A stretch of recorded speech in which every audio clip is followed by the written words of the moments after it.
Ya, selamat berjumpa kembali Bapak Ibu dan saudara-saudari yang terkasih dalam renungan Bina Iman GKI Klasi Solo.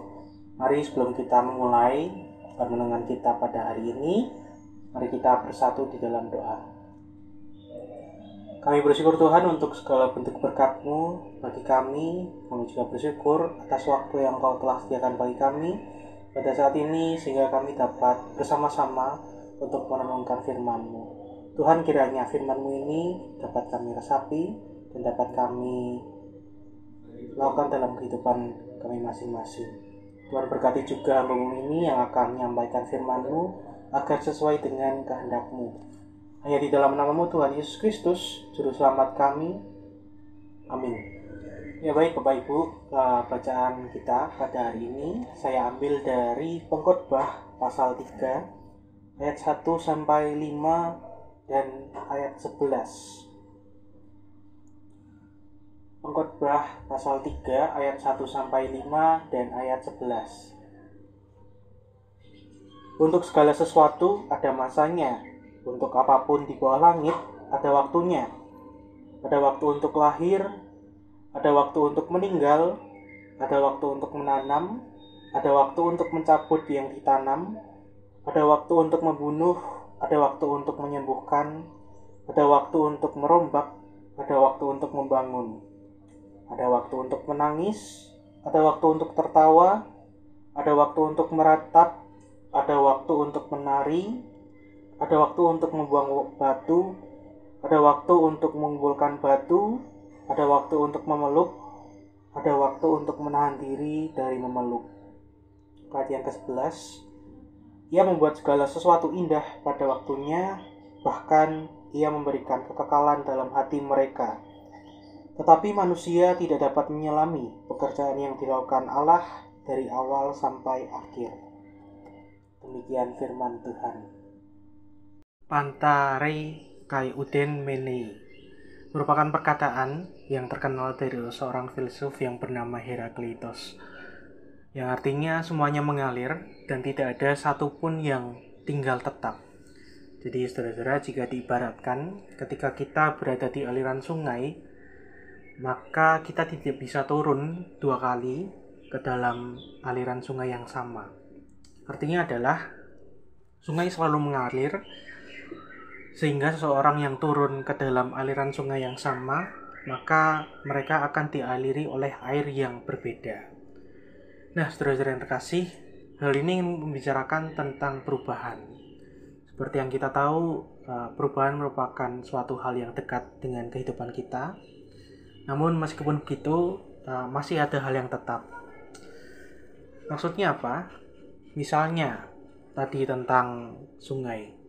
Contohnya, air sungai Bengawan Solo. Air sungai Bengawan Solo memang terus-menerus berubah karena mengalir. Namun, Sungai Bengawan Solo tidak pernah berubah menjadi Sungai Musi yang ada di Sumatera Selatan, ataupun menjadi Sungai Kapuas yang ada di Kalimantan Barat. Sama halnya dengan manusia.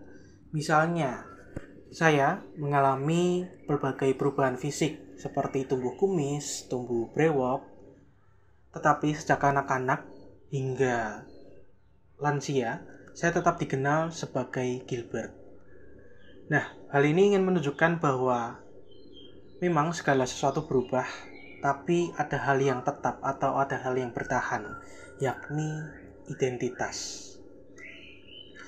Saudara-saudara yang terkasih, sama halnya dengan bacaan kita pada hari ini, kitab Pengkhotbah pasal 3 membicarakan tentang perubahan masa.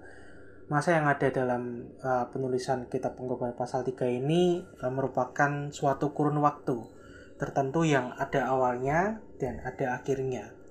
Nah, dalam rentetan kurun waktu ini berisi tentang dua pasang hal yang bertentangan. Kalau kita membacanya di ayat 1 sampai 8, kita dapat menemukan dua hal yang bertentangan. Itu terbagi menjadi tiga hal. Yang pertama tentang kegiatan sehari-hari. Dua hal yang bertentangan seperti menanam, lalu mencabut, merombak, lalu membangun, merobek, lalu menjahit, mencari untung, lalu merugi. Dan hal yang kedua adalah kejadian yang melibatkan perasaan, seperti menangis lalu memeluk, tertawa lalu meratap, mengasihi lalu membenci, berbicara lalu berdiam diri. Dan yang terakhir atau hal yang ketiga yakni peristiwa kehidupan yang menentukan terkait kehidupan dan kematian. Misalnya lahir lalu meninggal, perang lalu damai. Menurut penulis dari kitab Pengkhotbah ini, semua kejadian dalam kehidupan manusia yang merefleksikan bahwa sudah diatur dalam ritme yang sedemikian rupa. Jadi sepertinya ritme ini bisa dianggap sebagai pembatasan, karena tidak ada lagi kebebasan untuk menjalani kehidupan dengan segala pernak-perniknya. Namun di sisi lain kita dapat menghayati ritme ini sebagai pola kehidupan yang teratur, yang ditentukan oleh Tuhan, sebuah pola yang bermakna. Jadi kitab Pengkhotbah ini ingin menyatakan bahwa segala sesuatu dalam hidup itu berubah, tidak ada yang tetap, dan waktu itu akan berlalu. Sehingga dalam refleksi dari penulis kitab Pengkhotbah adalah setiap momen adalah kesempatan. Waktu itu terbatas, sehingga setiap momen adalah kesempatan yang sangat berharga untuk diisi dengan hal-hal yang berguna. Jadi menurut kitab Pengkhotbah, tindakan yang terbaik untuk menyikapi masa hidup ini yakni berlaku dengan bijak, dengan memakai waktu yang ada sebagai kesempatan terbaik untuk melakukan hal yang benar. Nah, saudara-saudara yang terkasih, tentu selama kita hidup, kita tidak selalu merasakan yang namanya kebahagiaan. Ada beberapa momen kita merasakan luka, kita merasakan sakit, kita merasakan pengalaman yang tidak menyenangkan, dan lain sebagainya. Sama halnya yang dikatakan oleh Pengkhotbah dalam perikop ini. Masa atau kurun waktu yang kita hidupi selalu ada dua hal yang bertentangan. Nah, kalau berkaitan dengan perubahan merupakan sesuatu hal yang pasti kita temui. Perubahan masa dari kebahagiaan menuju ke masa-masa yang terpuruk, ataupun sebaliknya, perubahan dari masa-masa yang terpuruk menjadi masa-masa yang bahagia. Namun, berangkat dari perkataan Herakleitos, ada yang tidak pernah berubah dan menjadi tetap, yakni tentang identitas kita. Dalam perubahan-perubahan masa, apakah kita ingin membentuk identitas kita sebagai orang yang pembenci, atau orang yang pemarah, orang yang pendendam, atau orang yang pendengki? Atau kita ingin membentuk identitas kita sebagai orang yang penyayang, sebagai orang yang penyabar, ataupun orang yang murah hati? Amin.